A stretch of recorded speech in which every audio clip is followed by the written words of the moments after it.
Okay, good morning દીકરાઓ. હવે જે આપણે જોવાના છે મોસ્ટ ઇમ્પોર્ટન્ટ ટોપિક, નીટ માટે બી ઇમ્પોર્ટન્ટ છે, વૃદ્ધિ દર. તો વૃદ્ધિ દર જે છે એની વ્યાખ્યા જો આપણે જોઈએ, પ્રતિ એકમ સમયમાં થતા વૃદ્ધિના વધારાને વૃદ્ધિ દર કહેવાય છે. કે પ્રતિ એકમ સમયમાં તથા વૃદ્ધિના વધારાને વૃદ્ધિ દર કહેવાય. એમ પણ કહી શકાય પ્રતિ એકમ સમયમાં કોષોની સંખ્યામાં થતો વધારો જેને વૃદ્ધિ કહેવાય. આથી વૃદ્ધિના દરને ગાણિતિક રીતે પણ પ્રસ્તુત કરી શકાય છે. તો ગાણિતિક રીતે આપણે વૃદ્ધિના દરને પ્રસ્તુત કરી શકીએ. તો વૃદ્ધિમાં થતો વધારો બે પ્રકારે, બે રીતે વૃદ્ધિમાં થતો વધારો જોઈ શકાય. આંકડાકીય વૃદ્ધિ અને ભૌમિતિક વૃદ્ધિ. એટલે વૃદ્ધિ બે રીતે થાય, આંકડાકીય વૃદ્ધિ અને ભૌમિતિક વૃદ્ધિ. આંકડાકીય વૃદ્ધિ, આ વૃદ્ધિમાં સમસૂત્રી ભાજન કે સમવિભાજનને અનુસરીને માત્ર એક બાળકોષ સતત વિભાજન પામે, જ્યારે બીજા કોષો વિભેદન તેમજ પરિપક્વ પામે. તો અહીંયા શું થાય? ધારો કે એક કોષ છે, આ એક કોષ, આ એક કોષ જે સમસૂત્રી ભાજનને અનુસરીને વિભાજન પામે છે. આ એક કોષ. હવે આ એક કોષનું વિભાજન થયું બે કોષમાં. ધારો કે આ બે કોષ બન્યા, આ બે કોષ બન્યા. બે કોષમાંથી એક કોષ એઝ ઇટ ઇઝ એ વિભાજન પામતો નથી, એ પરિપક્વ પામશે. ખાલી આ એક જ કોષ શું થાય? ફરી પાછો વિભાજન પામે. એટલે બે કોષમાંથી કેટલા કોષ બનશે? આ એક કોષ એઝ ઇટ ઇઝ અને આમાંથી બે બન્યા, એટલે એકમાંથી બે બન્યા, બેમાંથી ત્રણ બનશે.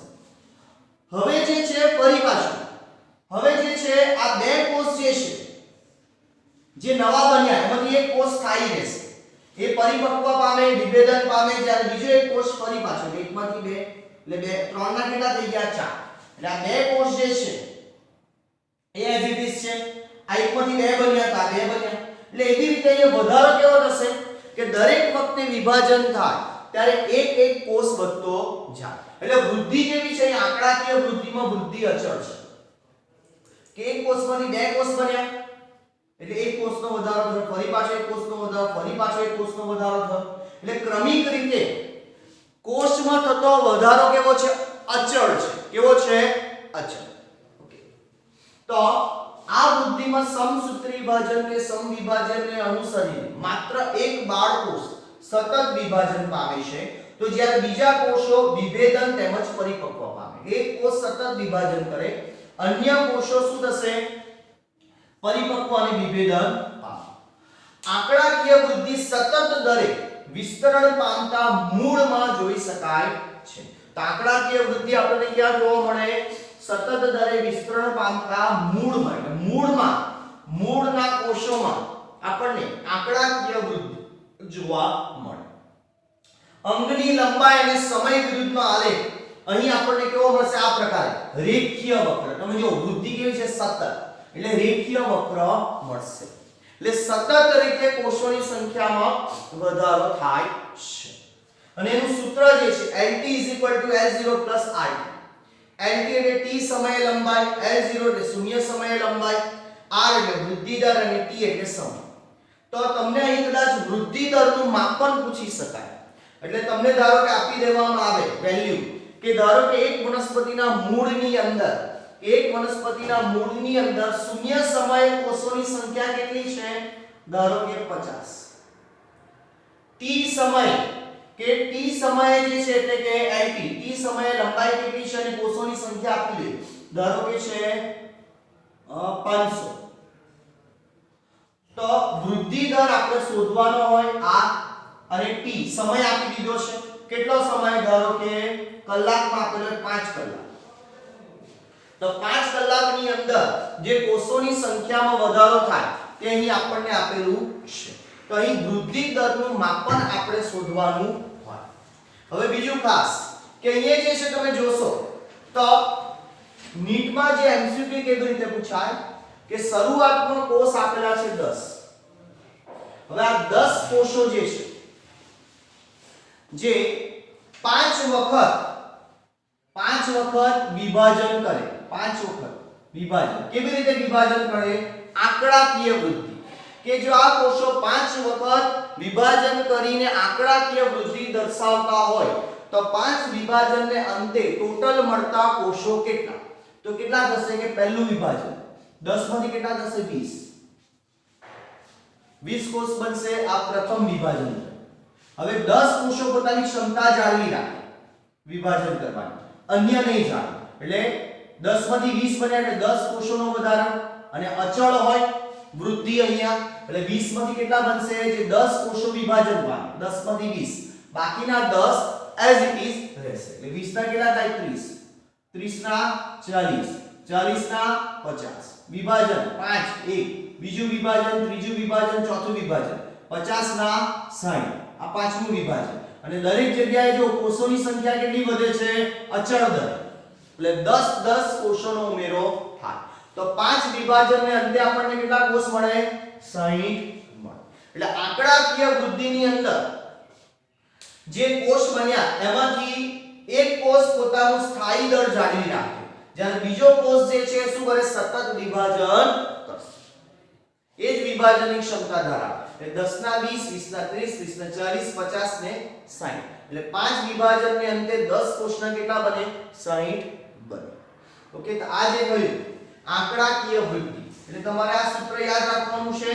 અહીંથી જે છે નીટની અંદર એક ક્વેશ્ચન ફોર્મ થઈ શકે. તો અહીંયા જે છે એક ક્વેશ્ચન ફોર્મ થઈ શકે IT L0 + RT. એટલે અહીંયા વૃદ્ધિ દરનું માપન તમારે શોધવાનું. તેવી જ રીતે બીજો પ્રકાર ભૌમિતિક વૃદ્ધિ. તો ભૌમિતિક વૃદ્ધિ પ્રારંભિક વૃદ્ધિ અહીં કેવી હોય? ધીમી હોય, અને તેના પછી વૃદ્ધિ દરમાં ઝડપથી વધારો થાય. અહીં બંને સંતતિ કોષો સમવિભાજન. અહીંયા શું હતું? બે કોષમાં, બે સંતતિ કોષમાંથી એક જ કોષ વિભાજનની ક્ષમતા ધરાવે, બીજો કોષ ધરાવે નહીં. જ્યારે અહીંયા જે છે બંને સંતતિ કોષો સમવિભાજનને અનુસરે અને સતત વિભાજન પામે અને વિભાજન પામવાની ક્ષમતા જાળવે. જો કે સીમિત પોષણની પ્રાપ્યતાને કારણે વૃદ્ધિ ધીમી પડી શકે અને સ્થાયી તબક્કા તરફ તે આગળ વધે. અહીં જો આપણે સમય વિરુદ્ધ વૃદ્ધિના તબક્કાનો જો આલેખ જોઈએ તો આલેખ કેવો મળશે આપણને? સિગ્મોઇડ. એટલે S વક્ર આલેખ મળે. કેવો આલેખ મળે? સિગ્મોઇડ S વક્ર આલેખ મળે. અને એનું સૂત્ર જે છે W1 W0 e⁻ RT. તો એને મેં કન્વર્ટ કર્યું છે log ની અંદર. તો આ તમારે યાદ રાખવાનું. log W1 log W0 + RT upon 2.303. જેમાં W1 એટલે અંતિમ કદ છે, W0 એટલે પ્રારંભિક કદ છે, R એટલે વૃદ્ધિ દર છે, T એટલે વૃદ્ધિ સમય છે, અને E પ્રાકૃતિક લઘુગુણકનો આધાર છે. અને આપણે એને કન્વર્ટ કરી દીધું છે. એટલે તમારે આ સૂત્ર યાદ રાખવાનું.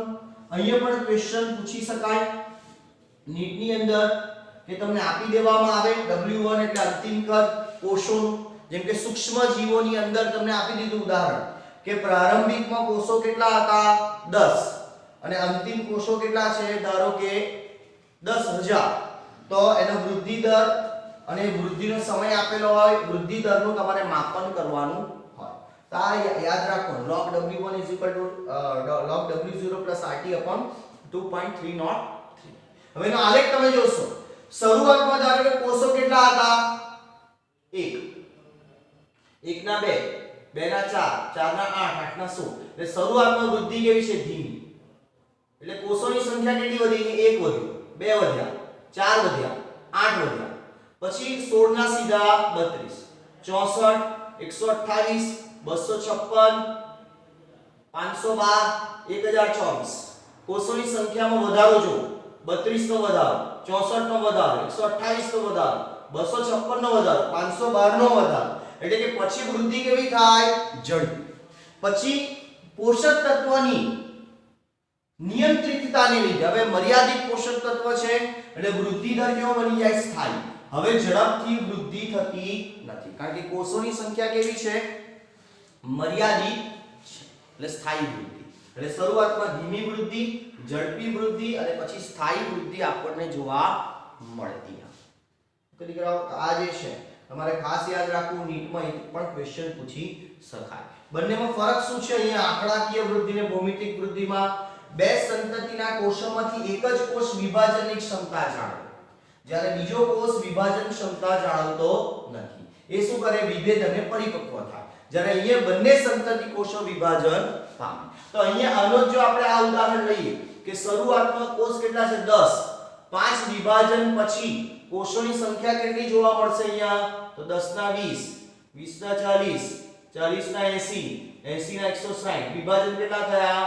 1 2 3 4, 160 ના 320, 5. એટલે 5 સમસૂત્રી વિભાજન પછી કોષોની સંખ્યા જો ભૌમિતિક વૃદ્ધિ હોય તો કેટલા મળે? 320. ને આંકડાકીય વૃદ્ધિ હોય તો 60 મળે. તો આ બંનેમાં આટલો ફરક છે, આંકડાકીય વૃદ્ધિ અને ભૌમિતિક વૃદ્ધિ. ઓકે દીકરાઓ, તો આ વૃદ્ધિ દર વિશે આપણે જોઈ ગયા. Okay, all the best, happy learning.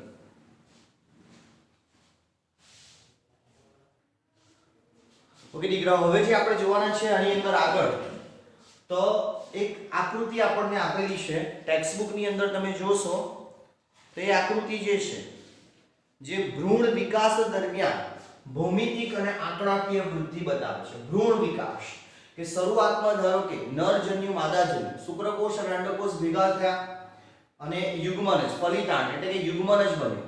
હવે યુગ્મનજ વિભાજનની ક્ષમતા ધરાવે. એકમાંથી બે કોષ, બેમાંથી ચાર, ચારમાંથી 8. તો આ તબક્કો કેવો છે? ભૌમિતિક તબક્કો છે, જ્યાં બધા જ કોષો વિભાજન પામવાની ક્ષમતા ધરાવે છે. ત્યારબાદ સમય જતા એમાંથી અમુક કોષો જ પોતાની વિભાજન પામવાની ક્ષમતા જાળવી રાખશે. જેમ કે અહીં જે બતાવેલા આટલા કોષો જે વિભાજન પામવાની ક્ષમતા જાળવી રાખે, જ્યારે બાકીના જે આ કોષો જે છે એ હવે આંકડાકીય તબક્કામાં પ્રવેશ કરે. એટલે કે અમુક કોષો જ વિભાજનની ક્ષમતા જાળવે, બાકીના કોષો જે છે એ પરિપક્વ થાય અને વિભેદન પામે. જ્યારે આટલા જે કોષો જે છે એ હજુ પણ ભૌમિતિક વૃદ્ધિ તબક્કો જાળવી રાખશે. તો આ ભૌમિતિક વૃદ્ધિ તબક્કો જાળવતા કોષો અને બાકીના આંકડાકીય તબક્કો. એટલે ભ્રૂણ વિકાસ દરમિયાન આપણને ભૌમિતિક અને આંકડાકીય બંને વૃદ્ધિ તબક્કા જોવા મળશે. બધા જ કોષો વિભાજન ધરાવે છે, અહીં અમુક જ કોષો વિભાજન ધરાવશે, બાકીના કોષો પરિપક્વ અને વિભેદન પામે. ત્યારબાદ એક આપણને આકૃતિ આપેલી છે નિરપેક્ષ અને સાપેક્ષ વૃદ્ધિની. તો જેમ કે આ એક પર્ણ જે છે જે નાના કદનું છે, આ પર્ણ મોટા કદનું છે. હવે અમુક સમય બાદ જે છે આ પર્ણનું કદ આટલું બને છે. એટલે કે શરૂઆતમાં પર્ણનું કદ a છે, અમુક સમય બાદ પર્ણનું કદ a' છે. 5 સેન્ટીમીટર સ્ક્વેર જેટલું પર્ણનું ક્ષેત્રફળ હતું, જે વધીને કેટલું થયું? 10 સેન્ટીમીટર સ્ક્વેર. તો 5 સેન્ટીમીટર સ્ક્વેર પર્ણના ક્ષેત્રફળમાં વધારો થયો. તેવી જ રીતે આ બીજું પર્ણ છે કે જે મોટા કદનું હતું, જેનો b જે છે b એટલે કે 50 સેન્ટીમીટર સ્ક્વેર ક્ષેત્રફળ ધરાવતું પર્ણ છે. અમુક સમય બાદ એનું ક્ષેત્રફળ વધીને કેટલું થયું? 55 સેન્ટીમીટર સ્ક્વેર એટલે b'. અહીંયા પણ વધારો કેટલો થયો? 5 સેન્ટીમીટર સ્ક્વેર જેટલા ક્ષેત્રફળમાં વધારો થયો. આ વૃદ્ધિ જે છે એટલે કે પ્રતિ એકમ સમયની કુલ વૃદ્ધિની તુલના, જેને કહેવાય નિરપેક્ષ વૃદ્ધિ.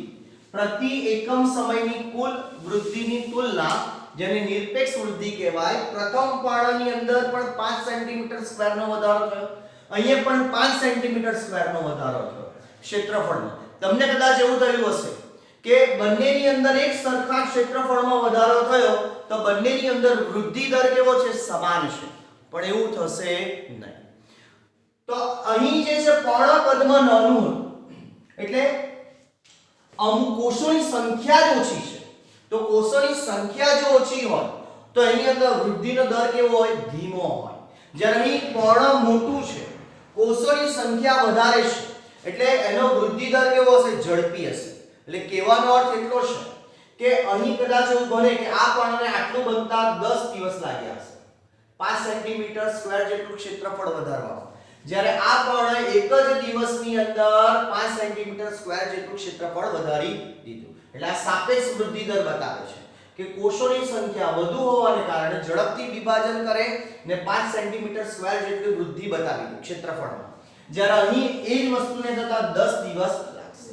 કારણ કે વૃદ્ધિ કેવી છે? ધીમી, નિરપેક્ષ વૃદ્ધિ દર છે. એટલે ધીમો અહીં વૃદ્ધિ દર છે. જેમ જેમ કોષ વધશે તેમ તેમ વૃદ્ધિ ઝડપી બનતી જશે. જ્યારે અહીં ઓલરેડી કોષોની સંખ્યા વધારે છે. ઓકે દીકરાઓ, તો આજે બતાવ્યું નિરપેક્ષ વૃદ્ધિ અને આ સાપેક્ષ વૃદ્ધિ. ઓકે, તો આ ટોપિક આપણો અહીંયા પૂર્ણ થાય છે. વૃદ્ધિ દર વાળો ટોપિક આપણો અહીંયા પૂર્ણ થાય છે. અને એની અંદર આપણે બંને પ્રકારના વૃદ્ધિ દર જોઈ ગયા, ભૌમિતિક અને આંકડાકીય અને ગ્રાફ પણ જોઈ ગયા. એ તમારે ખાસ ધ્યાનમાં રાખવા, દરેકના સૂત્ર યાદ રાખવા. અને સૂત્ર જે છે આપણને નીટની અંદર પૂછાઈ શકે અને એના પરથી કોઈ પણ ઉદાહરણ આપીને તમને ગાણિતિક ગણતરી વાળા MCQ નીટમાં આવી શકે. ઓકે દીકરાઓ, all the best, happy learning.